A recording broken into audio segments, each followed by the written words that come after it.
네, 오늘 말씀은 요한복음 1장 4에서 5절 말씀입니다. 말씀에 보면 그 안에 생명이 있었다. 이 생명이 사람들의 빛이라. 빛이 어둠에 빛이 돼 어둠이 깨닫지 못했다. 이렇게 말씀하고 있습니다. 우리가 말씀을 볼 때에 그 빛에 대한 말씀들을 많이 합니다.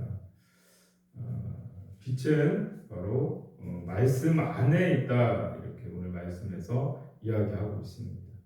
말씀 안으로 들어가는 그것이 어떻게 보면 성경에서는 빛이다 이렇게 말씀하고 있는 것이죠.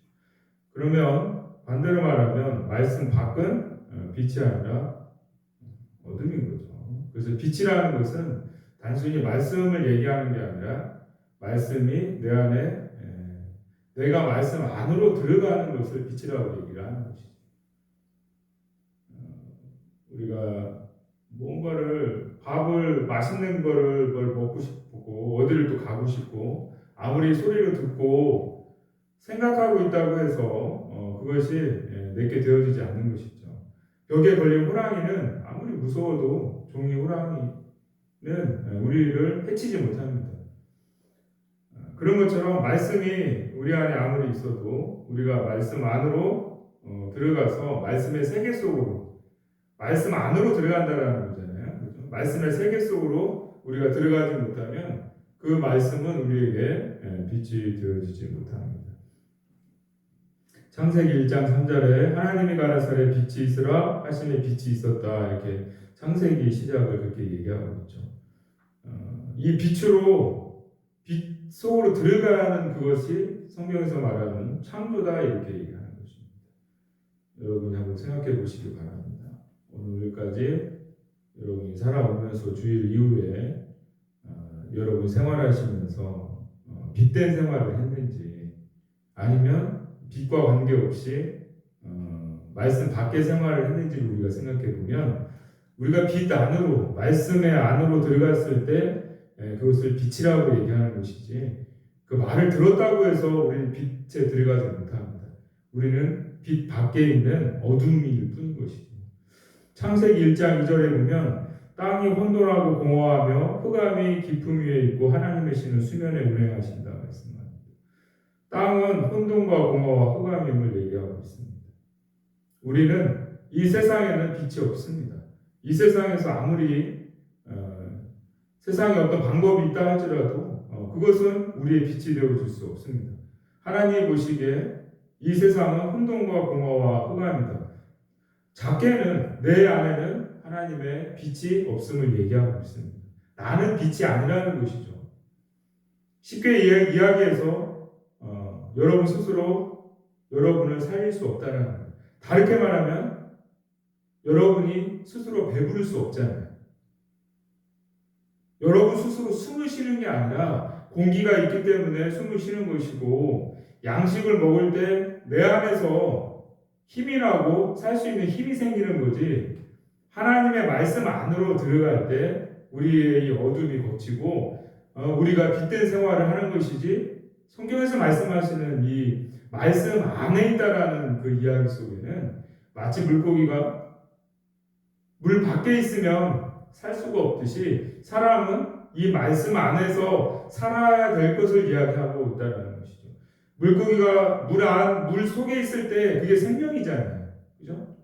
물고기는 물 안에, 물 속에서 살아야 그 속에서 물고기는 물 속에 살 때 그들의 삶을 살 수 있는 것처럼 사람의 혼은 이 말씀의 안에 있을 때 이것이 바로 그 말씀 밖에 있는 흑암과 공허와 혼돈 가운데 있는 그들에게 있어서 빛이며 생명임을 이야기하고 있습니다. 말씀 밖은 사람들에게 있어서 흑암입니다. 흑암의 근원은 창세기 1장 2절에 보면 기품이다 이렇게 얘기하고 있습니다. 흑암이 어디 위에 있냐면 기품 위에 있다. 우리의 마음은 깊습니다. 무적행이라는 뜻이죠. 이 기품이라는 뜻이 무적행이에요. 무적행. 여기 단어를 보면은 이 기품이라는 단어를 히브리 원문에 보면 우리의 마음은 그대로 두면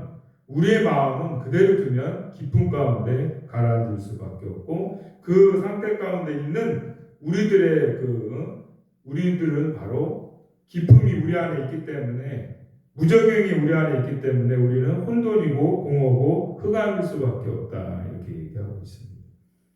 그런데 고린도후서 4장 6절에 보면 요거와 반대되는 이야기가 있는데, 어두운 데서 빛이 비치리라 하시던 그 하나님께서 예수 그리스도의 얼굴에 있는 하나님의 영광을 아는 빛을 우리 마음에 비추셨느니라, 이렇게 말하고 있습니다.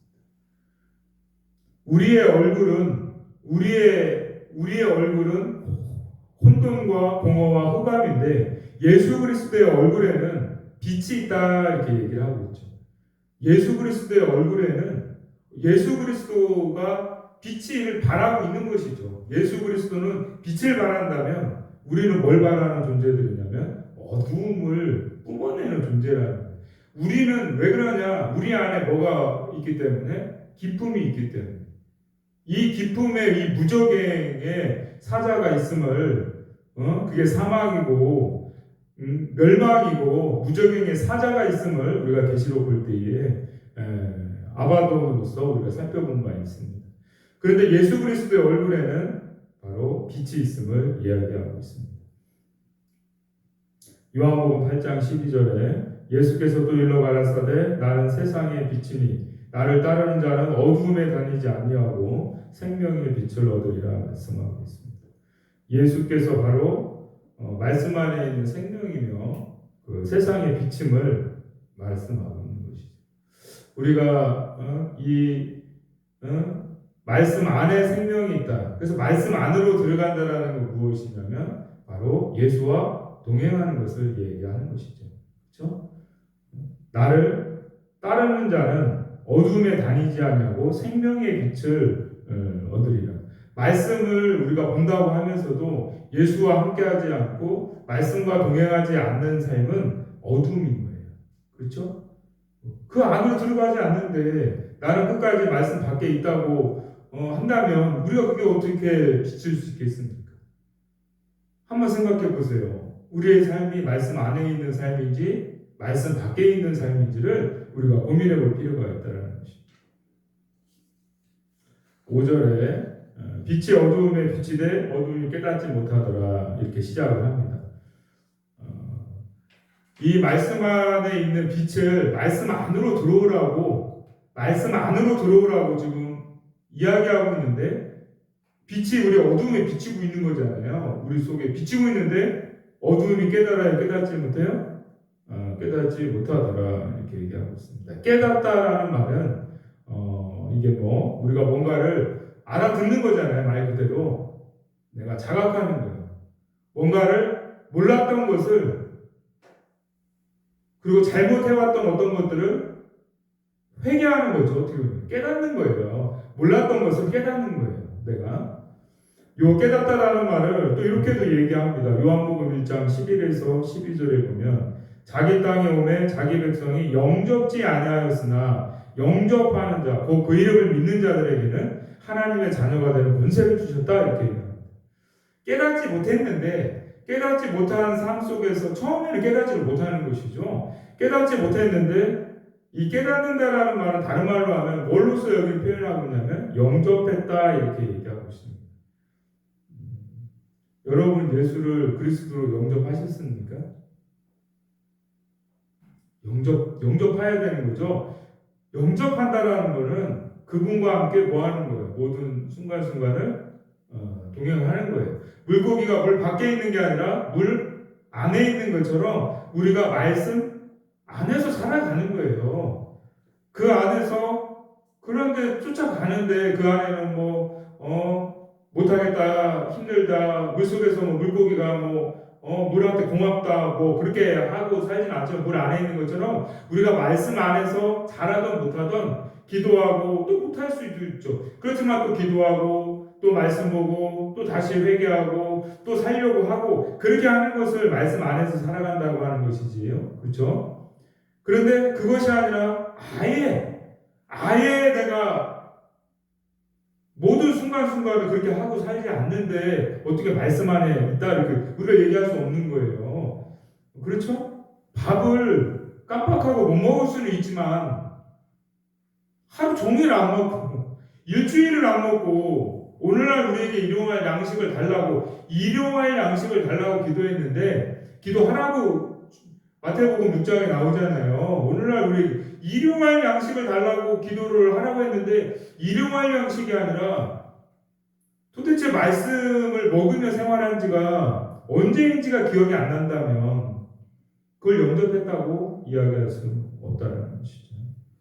우리들의 신앙생활의 문제는 말씀을 잘 몰라서가 아니라 우리가 이 말씀 먹는 일을 등한시하기 때문에 게을리하기 때문에 우리가 영적으로 성장하지 않는 거예요.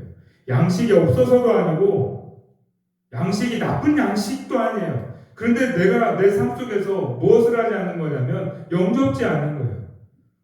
왜? 다른 것들로 너무 배가 부른 거죠. 뭔가를 먹은 거예요. 내가 다른 걸 계속해서 먹는 거예요. 그래서 우리 금식도 하고 그러잖아요. 금식 기도도 하고 그러잖아요. 그래서 그런 기도도 해야 되는 거예요. 근데 금식 기도 한다고 해서 누가 그걸 밥 먹는 걸 먹지 않고 단순히 그런 것이 아니라 내가 내 삶 속에서 이 부분은 좀 끊어야 되겠다. 그게 바로 영접하는 것이죠. 영접하는 그런 과정이라는 거죠. 왜 우리는 이 예수를 그리스도로 말씀 안에 들어가는 데를 등한시할까요? 이사야서 53장 2에서 6절 말씀에 보면 그는 주 앞에서 자라나기를 연한 숨 같고 예수를 그 메시아를 표현할 때 이렇게 표현하고 있어요. 그는 주 앞에서 자라나기를 연한 숨 같고 마른 땅에서 나온 줄기 같아서 고운 모양도 없고 풍채도 없은즉 우리의 보기에 흠모할 만한 아름다운 것이 없도다. 그는 멸시를 받아서 사람에게 실어버린 바 되었으며 간고를 많이 겪었으며 질고를 아는 자라. 마치 사람들에게 얼굴을 가리우고 보지 않음을 받는 자 같아서 멸시를 당하였고 우리도 그를 귀히 여기지 아니하였도다. 그는 실로 우리의 질고를 주고 우리의 슬픔을 당하였거늘 우리는 생각하기를 그는 징벌을 받아서 하나님에게 맞으며 고난을 당한다 하였노라. 그가 찔림은 우리의 허물을 인하며 그가 상함은 우리의 죄악을 인함이라. 그가 징계를 받음으로 우리가 평화를 누리고 그가 채찍에 맞음으로 우리가 나음을 입었도다. 우리는 다 양 같아서 그릇 행하며 각기 제 길로 갔거늘 여호와께서는 우리의 죄악을 그에게 담당시키셨도다. 우리는 왜 예수를 그리스도로 영접하지 않을까요? 왜 영접지 않는 이유는 단 하나입니다. 우리가 원하는 그리스도가 아니기 때문에 그렇죠. 성경에서 말하는 그 그리스도는 영광을 받는 그런 그리스도가 아니라 어린 양처럼 세례를 받는 그런 그 그리스도죠. 그렇죠? 우리는 그런 그 메시아를 원하지 않고 우리는 누군가에게 세례를 주려고 하는 그 자리에 있기 때문에 우리는 이 메시아를 영접지 않는 거예요. 그런데 오늘도 그 빛을 그 예수를 영접한다라는 것은 다른 것이 아니라 내 삶 속에서 예수가 걸어가셨던 그 길을 내가 받아들이기를 원하는 것이 바로 영접하는 것이 아닌가 이렇게 생각해 봅니다. 우리는 예수가 걸어가셨던 그 길을 원하지 않습니다. 영접하기를 원하지 않습니다. 말씀 안으로 들어가기를 우리는 원하지 않습니다. 그러나 그 길이 생명이 아니라 사망이고 무적행임을 성경에서 이야기하고 있습니다. 내가 혹시 그 길을 지금도 걷고 있는지 한번 돌아보시고 나아가서 오늘 시간 기도할 때에 내가 말씀 안으로 들어가는 그 길이 어디인지를 어떻게 하는 것이 내가 말씀 안으로 들어가고 내가 지금까지 걸어왔던 그 길이 그 예수를 부인하고 영접지 아니했던 그 길은 아니었는지를 다시 한번 돌아보시고 또 한 주간 동안 말씀 안으로 들어가시기 위해서 오늘 이 시간 기도하실 수 있는 그런 시간이 되어지기를 소원합니다.